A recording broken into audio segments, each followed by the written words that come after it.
everyone, welcome back to my channel Blooming in Barnsley. അപ്പോൾ ഇന്ന് ഞാൻ നൈറ്റ് ഡ്യൂട്ടി കഴിഞ്ഞ് ഉറങ്ങി എണീറ്റ് വീണ്ടും വന്നിരിക്കുകയാണ്. അപ്പോൾ ഇന്നത്തെ ഒരു സിമ്പിൾ കുക്കിംഗ്, എൻ്റെ കയ്യിൽ അധികം സാധനങ്ങളൊന്നുമില്ല, അതുകൊണ്ട് ഇന്ന് ഞാൻ വന്ന വഴിക്ക് വാങ്ങിച്ചതാണ് കുറച്ച് ചിക്കൻ. അത് കഴിഞ്ഞ് ചിക്കൻ വാങ്ങിച്ച് ഇവിടെ വന്നപ്പോഴത്തേക്കിനും ഒരു സവോളയേ ഉള്ളൂ, 2 തക്കാളി. അപ്പോൾ അതൊക്കെ വെച്ച് തന്നെ ആണെങ്കിലും നമുക്ക് എങ്ങനെയെങ്കിലുമൊക്കെ അഡ്ജസ്റ്റ് ചെയ്തുണ്ടാക്കാം. അപ്പോൾ അതെങ്ങനെയാണ് ഞാനിപ്പോൾ ഉണ്ടാക്കാൻ പോകുന്നതെന്ന്, സിമ്പിളായിട്ട് ഉണ്ടാക്കാൻ പോകുന്നതെന്ന് ഞാൻ കാണിച്ചു തരാം കേട്ടോ.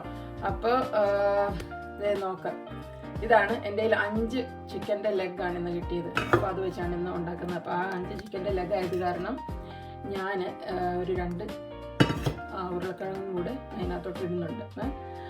അങ്ങനെയാണ് ഞാൻ ചെയ്യാൻ പ്ലാൻ ചെയ്തിരിക്കുന്നത്. അപ്പോൾ എങ്ങനെയാണ് നമ്മൾ ഇപ്പോൾ ഇതിനെ മാരിനേറ്റ് ചെയ്യാനോ ഒന്നും ചെയ്യാൻ എൻ്റെ കയ്യിൽ സമയമില്ല. എനിക്ക് ഈവനിങ് ആയി, ഇനി എനിക്ക് ഡ്യൂട്ടിക്ക് പോകണം. അപ്പോൾ അതിന് മുമ്പായിട്ട് ഇതെങ്ങനെയാണ് ചെയ്യുന്നതെന്ന് കാണിച്ചു തരാം. ഓക്കെ, അപ്പോൾ ഈ ചിക്കനകത്തോട്ട് ആദ്യം നമ്മൾ കുറച്ച് ഉപ്പിടുന്നു.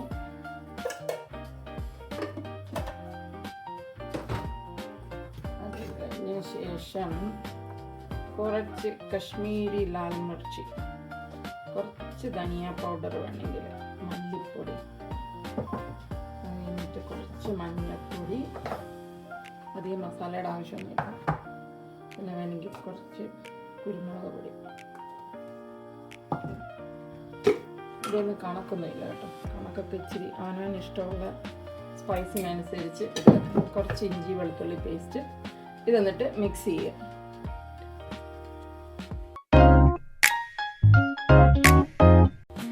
ഇത് മാരിനേറ്റ് ചെയ്ത ചിക്കനാണേ. ഇതിന് എനിക്ക് വെച്ചുകൊണ്ടിരിക്കാനൊന്നും സമയമില്ല, അതുകൊണ്ട് ഞാനൊരു ഇച്ചിരി എണ്ണ ഒഴിച്ച് കടായിലോട്ട് ഇതിനെ ഒന്ന് ഫ്രൈ ചെയ്തെടുക്കാൻ പോകും. ഫ്രൈ എന്ന് വെച്ച് കഴിഞ്ഞാൽ ജസ്റ്റ് ഒന്ന് അപ്പുറം ഇപ്പുറം മറിച്ചിട്ട് ഒന്ന് ഫ്രൈ ചെയ്തെടുക്കുന്നു. ആ മസാല ഒന്ന് പിടിക്കാൻ വേണ്ടിയാണ്. കാരണം ആ മസാല അല്ലെങ്കിൽ പിന്നെ അത് കറിയായിട്ട് ചുമ്മാ വെച്ച് കഴിഞ്ഞാൽ അതിനൊരു ടേസ്റ്റ് വരത്തില്ല ചിക്കനേന്. ഓൾറെഡി ഈ ലെഗിൻ്റെ പാർട്ടൂടെ ആയതുകൊണ്ട്. അപ്പം ഇനി ഈ മിച്ചം വന്ന ഈ മസാല ഉണ്ടല്ലോ, ഇതിനകത്തോട്ട് ഈ ഉരുളക്കിഴങ്ങും കൂടി ഇട്ടങ്ങനെ മിക്സ് ചെയ്യാൻ പോവാം. ആ ഉരുളക്കിഴങ്ങിലൂടെ അതിൻ്റെ ബാക്കി വന്ന മസാലയൊന്ന് പിടിക്കാൻ വേണ്ടി. എന്നിട്ട് ഈ ചിക്കൻ എടുത്ത് കഴിയുമ്പോഴത്തേക്കിനും ഈ ഉരുളക്കിഴങ്ങ് ജസ്റ്റ് ഒന്ന് അതിനകത്തോട്ട് ഇട്ട് തന്നെ ഫ്രൈ ചെയ്തെടുക്കാം. ഓക്കെ,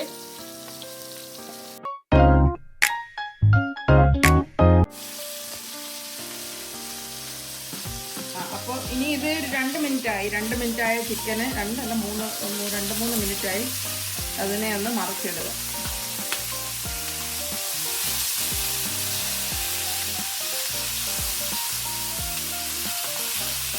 ശകലം എണ്ണയ്ക്കകത്ത് വറുത്താൽ മതി കേട്ടോ. ഈ പാത്രങ്ങൾ കണ്ടോ, ഈ പാത്രങ്ങൾ എവിടെ നിന്നാണെന്നറിയാമോ? ഇത് ഈ കൊറിയൻ സ്റ്റൈലിലുള്ള പാത്രങ്ങളാണ്. ഇത് നമുക്ക് ഷെഫീൽഡിൽ ഒരു മിനീസോ എന്ന് പറയുന്ന ഒരു ഷോപ്പുണ്ട്, ആ ഷോപ്പിൽ കിട്ടും. അതൊന്ന് വാങ്ങിച്ചായിരുന്നു കേട്ടോ. രണ്ടാമത്തെ സൈഡും ആയാൽ അതിനെ എടുക്കുക.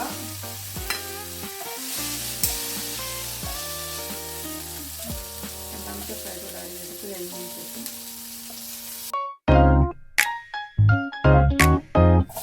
അതേ എണ്ണയിലോട്ട് തന്നെ ആ ഉരുളക്കിഴങ്ങ് കൂടി ഇടുക.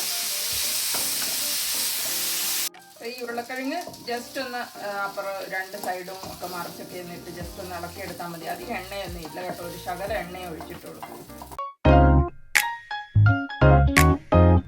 ഇനി ഇതേ കടായിലോട്ട് കുറച്ച് ഓയിൽ ഒഴിക്കുക. അപ്പോൾ അതിലോട്ട് എൻ്റെ കയ്യിലുണ്ടായിരുന്ന ഒരു സവോളയും 2 പച്ചമുളകും കൂടെ ആഡ് ചെയ്യുവാണ്. ഇതിനെ ഒന്ന് ജസ്റ്റ് ഒന്ന് വഴറ്റിയെടുക്കുക ആദ്യം. ഇത് ഞാൻ മുമ്പേ കാണിച്ച പാത്രത്തിൻ്റെ തന്നെ ചെറുതാണ്. ഇതിന് കട്ടോരി എന്നാണ് ഞങ്ങൾ ഹിന്ദിയിൽ പറയുന്നത് കേട്ടോ. നമ്മളുടെ നാട്ടിലുണ്ട് പറയുന്നൊക്കെ കോട്ടയംകാർ പറയും, എനിക്കറിയില്ല ഇതിൻ്റെ ശരി എന്താണെന്നുള്ളത്. അപ്പോൾ ഇതും അതേ ഷോപ്പിൽ നിന്ന് വാങ്ങിച്ചു. ഞാൻ ആദ്യം എനിക്ക് തോന്നുന്നു ഞാൻ ഷോപ്പിൻ്റെ പേര് തെറ്റാ പറഞ്ഞത്, മിനീസോ എന്ന് പറയുന്നത് ഷെഫീൽഡ് മെഡോ ഹോളിലുള്ള ഒരു ഇതുപോലെ കൊറിയൻ ജാപ്പനീസ് സാധനങ്ങളൊക്കെ കിട്ടുന്ന കടയാണ്. പക്ഷേ അവിടെ പാത്രമൊന്നുമല്ല കിട്ടുന്നത്. ഇത് ഷെഫീൽഡ് ടൗൺ സെൻറ്ററിൽ നമ്മുടെ പ്രൈമാർക്കും JD അതെല്ലാം ഉള്ള സൈറ്റ് ഉണ്ടല്ലോ, അവിടോട്ട് പോകുന്ന അവിടെ സ്റ്റാർട്ടിങ്ങിൽ തന്നെ ഒസയോ എന്ന് പറഞ്ഞിട്ട് ഒരു 3 സ്റ്റോറി ബിൽഡിങ്ങിൽ കൊറിയൻ സാധനങ്ങളെല്ലാം കിട്ടുന്ന ഒരു കടയുണ്ട്. അവിടെയാണ് അവരുടെ പാത്രങ്ങൾ, സൂപ്പ് ഉണ്ടാക്കുന്ന ഇത് വെക്കുന്ന പാത്രങ്ങളും അങ്ങനെ പല സാധനങ്ങളും അവിടെ വാങ്ങിക്കാൻ കിട്ടും. നല്ലതാണ്. അവിടെ പോയി കഴിഞ്ഞ് കഴിഞ്ഞാൽ നമുക്ക് ഇഷ്ടപ്പെടും ഡെഫിനറ്റ്ലി.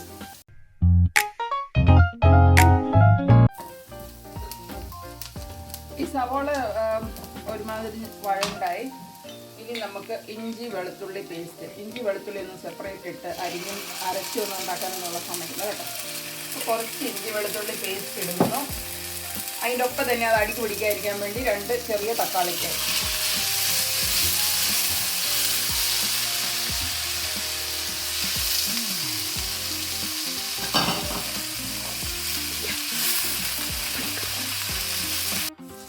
ഇതിനകത്തോട്ട് ഒരു അര ഉപ്പിടുന്നു. അത് കഴിഞ്ഞിട്ട് ഇതിൻ്റെ ഒപ്പം തന്നെ മസാലകളൂടെ അങ്ങ് ഇടുക കേട്ടോ. കാരണം ഇതൊന്ന് അതിൻ്റെ കൂട്ടത്തിൽ വഴത്താൻ വേണ്ടി. ഞാനിവിടെ എപ്പോഴും ഈ കശ്മീരി ചില്ലിയാണ് യൂസ് ചെയ്യുന്നത്. അപ്പോൾ അതൊരു 2 സ്പൂൺ കശ്മീരി ചില്ലി. ഇതിനാകുമ്പോൾ അധികം എരിവില്ല, എന്നാൽ ടേസ്റ്റും ഉണ്ട്. ഒരു സ്പൂൺ മല്ലിപ്പൊടി, പിന്നെ ഒരു 1/4 ടീസ്പൂൺ മഞ്ഞൾപ്പൊടി, ഇത്ര ഇടുക. ചിക്കൻ മസാല ഇഷ്ടമുള്ളവർക്ക് ചിക്കൻ മസാല യൂസ് ചെയ്യാം, അല്ല ഗരം മസാല മാത്രം ഇട്ടാൽ മതി എന്നുള്ളവർക്ക് അങ്ങനെ യൂസ് ചെയ്യാം. ഞാൻ ചിക്കൻ മസാല അങ്ങനെ എപ്പോഴും ഇടാറില്ല. എന്നിപ്പോൾ ഇവിടെ ഇരിക്കുന്നതുകൊണ്ട് ഞാനങ്ങ് ഇടുവാണ്. 1 സ്പൂൺ ചിക്കൻ മസാലയും കൂടെ ഇടുന്നു. എന്നിട്ട് അതിനെ നന്നായിട്ട് വഴറ്റുന്നു. ചിക്കൻ മസാല ഇട്ടില്ലെങ്കിലും കറിക്ക് പ്രത്യേകിച്ച് വ്യത്യാസമൊന്നും വരാൻ പോകുന്നില്ല. ഗരം മസാല ഇട്ടാൽ മാത്രം മതി കേട്ടോ. അധികം മസാല ഇടാതെ ഉണ്ടാക്കിയാലും കുഴപ്പമൊന്നുമില്ല. ഇപ്പം മസാലയൊക്കെ നന്നായിട്ട് വഴണ്ട് വരുന്നുണ്ട്. നന്നായിട്ട് വഴട്ടാനൊക്കെ സമയമുള്ളവർ ഒരുപാട് നേരം ഇരുന്ന് വഴട്ടുക. അല്ലാത്തവരൊക്കെ കുറച്ചൊക്കെ വഴട്ടി കഴിയുമ്പോഴത്തേക്കിനും ഇനി നമുക്ക് ജസ്റ്റ് ഫ്രൈ ചെയ്ത് വെച്ചിരിക്കുന്ന ചിക്കനും അതിൻ്റെ കൂട്ടത്തിൽ ഉരുളക്കിഴങ്ങും കൂടെ എടുത്തിട്ടിട്ട് നന്നായിട്ട് ഈ മസാലയുടെ ഒപ്പം അങ്ങ് വഴട്ടുക. ഞാൻ ചിക്കൻ അങ്ങനെ ലെഗ് മാത്രമായിട്ട് ഉണ്ടാക്കാറില്ല. ഞാൻ എപ്പോഴും തൈ പീസ് വാങ്ങിച്ച് ബോൺലെസ് ആയിട്ടുള്ള അത് വെച്ചിട്ടാണ് ചിക്കൻ കറി വെക്കാറ്. ഇന്നിപ്പോൾ കിട്ടിയത് ഇതായതുകൊണ്ട് ഇതൊന്ന് വെക്കുന്നതേ ഉള്ളൂ കേട്ടോ. ചിക്കൻ്റെ ലെഗ് ഇഷ്ടമുള്ള ആൾക്കാർക്ക് മാത്രം ഇത് ഉണ്ടാക്കിയാൽ മതി. ഇത് ക്ലീൻ ചെയ്യാനൊക്കെ ഇച്ചിരി പാടാണ്. ഇത് നന്നായിട്ട് അതിൻ്റെ സ്കിന്നെല്ലാം മാറ്റിയെടുക്കാനൊക്കെ കുറച്ച് ബുദ്ധിമുട്ടാണ്. ഇനി അതേ ആ മസാലയൊക്കെ ഉള്ള പാത്രത്തിൽ കുറച്ച് വെള്ളം അതിൻ്റെ മണ്ടയിലോട്ട് ഒഴിച്ചു. അത് കഴിഞ്ഞിട്ട് അതിനെ നന്നായിട്ട് ഇളക്കുക. നന്നായിട്ട് ഇളക്കി ഇതിനകത്ത് ഉപ്പുണ്ടോ എന്ന് നോക്കണം കേട്ടോ. ഉപ്പ് കുറവുണ്ടെങ്കിൽ ഉപ്പ് ഓരോരുത്തർക്ക് ആവശ്യമുള്ളത്ര ഇടുക. അപ്പോൾ ഇതിനെ മൂടി വെച്ച് ഒരു 5-10 മിനിറ്റ് വേവിക്കുക. അപ്പോൾ ഇടയ്ക്കിടയ്ക്ക് തുറന്നിട്ട് ഒന്ന് ഇളക്കി കൊടുക്കണം കേട്ടോ. ചെറിയ തീ വേവിക്കണേ. ഗ്യാസിൻ്റെ തീ കുറച്ച് വെക്കുക. ഇത് കഴിയുമ്പോഴത്തേക്കിനും ഒരു സ്റ്റെപ്പ് കൂടെ ഉണ്ട്. അത് കൂടെ കഴിഞ്ഞ് കഴിഞ്ഞാൽ ചിക്കൻ കറി റെഡിയാവും. അപ്പോൾ നമ്മുടെ ചിക്കൻ കറി ഏകദേശം ഒന്ന് റെഡിയായി വെന്തു. ഞാൻ 1-2 തവണ ഒന്ന് ഇളക്കി കൊടുത്തായിരുന്നു. അത്യാവശ്യത്തിന് ഗ്രേവിയൊക്കെ ഉണ്ട്. ചിക്കൻ വെന്തിട്ടുണ്ട്. ഇതിനെ അധികം നേരം വേവിക്കണ്ട, ജസ്റ്റ് നമ്മൾ വറുത്തെടുത്തല്ലേ. അപ്പോൾ അതുപോലെ തന്നെ ഉരുളക്കിഴങ്ങും വെന്തു. വേണമെങ്കിൽ ഇച്ചിരി ഉരുളക്കിഴങ്ങ് ഒരുപാട് വെള്ളമായിട്ട് ആർക്കെങ്കിലും തോന്നുവാണെങ്കിൽ ആ ഉരുളക്കിഴങ്ങ് കുറച്ചങ്ങ് ഒന്ന് പൊടിച്ചിട്ട് കഴിഞ്ഞാൽ അതിനെ ഒന്ന് ഇതുകൊണ്ട് തന്നെ കുത്തി ഇങ്ങനെ പൊടിച്ചിട്ട് കഴിഞ്ഞ് കഴിഞ്ഞാൽ അത് ഗ്രേവിയിലോട്ട് ഇതായിട്ട് ഗ്രേവി കുറച്ചുകൂടെ ഒന്ന് പ്രിപ്പയർ ആകും. അല്ല ഇത് അങ്ങനെ ചെയ്യാൻ താല്പര്യമില്ല, കുറച്ചുകൂടെ ഒന്ന് ടേസ്റ്റ് എൻഹാൻസ് ചെയ്യണം എന്നുണ്ടെങ്കിൽ ഞാൻ ഒരു സവോള ഇട്ടുള്ളല്ലോ. നമ്മൾ സൗത്തിലാണ്, നമ്മൾ കേരളത്തിലാണ് സവോള നമ്മൾ കൂടുതലിട്ട് നമ്മൾ ചിക്കൻ കറി വെക്കുന്നത്. നോർത്ത് സൈഡിൽ അവർ എത്ര കുറച്ച് സവോള കറിയിലിടാവോ അത്ര ഇടത്തുള്ളൂ.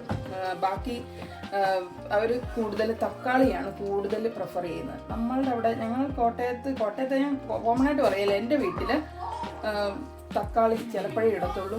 ഇല്ലെങ്കിൽ ഇട്ട് കഴിഞ്ഞാൽ തന്നെ ഒരെണ്ണോ ഒരു പകുതി മുറിയൊക്കെ എടുത്തുള്ളൂ. അല്ലേ നമുക്ക് പുളി കൂടുതൽ പോലെ തോന്നും.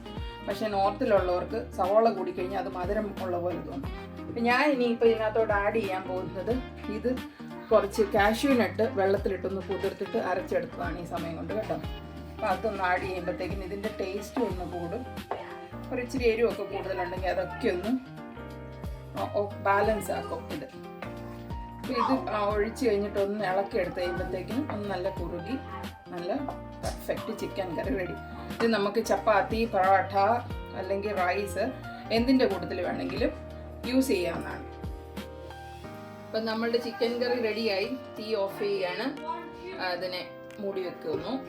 ഇനി ഇതിൻ്റെ കൂടെ നമുക്ക് ചപ്പാത്തി, റൈസ് എന്തെങ്കിലും വെച്ച് നമുക്ക് കഴിക്കാം. അപ്പം ഇത്രയേ ഉള്ളൂ ഒരു സിമ്പിൾ ചിക്കൻ കറി. അപ്പോൾ നമ്മുടെ സിമ്പിൾ ചിക്കൻ കറി ഇവിടെ റെഡി ആയിട്ടുണ്ട്. ഇനി കരിയാപ്പില, മല്ലിയില അതൊക്കെ ഇടാൻ താല്പര്യമുള്ളവരും വീട്ടിലുള്ളവർക്കും ഇതൊക്കെ ഇട്ട് ചിക്കൻ കറി ആക്കാം. ഇതൊന്നും ഇല്ല, എത്രയൊക്കെ ഇട്ട് കഴിഞ്ഞാലും ചിക്കൻ കറി ടേസ്റ്റ് തന്നെയായിരിക്കും. ഇനി മറ്റേ നമ്മുടെ കാജു ഇല്ല, അതായത് കാഷ്യൂനട്ട് ഇല്ലാത്തവർക്ക് അതില്ലാതെ നമുക്ക് ചിക്കൻ കറി അതിന് മുമ്പുള്ള സ്റ്റെപ്പ് വരെ ചെയ്താലും ചിക്കൻ കറി ഓക്കെയാണ് കേട്ടോ. അപ്പോൾ ഈ ചിക്കൻ കറിയുടെ വീഡിയോ ഇഷ്ടപ്പെട്ടെങ്കിൽ ലൈക്ക് ചെയ്യുക, എൻ്റെ ചാനലിനെ ഫോളോ ചെയ്യുക, സബ്സ്ക്രൈബ് ചെയ്യുക. Thank you so much. വീണ്ടും അടുത്ത വീഡിയോ ആയിട്ട് ഉടനെ തന്നെ വരുന്നത്. ബൈ.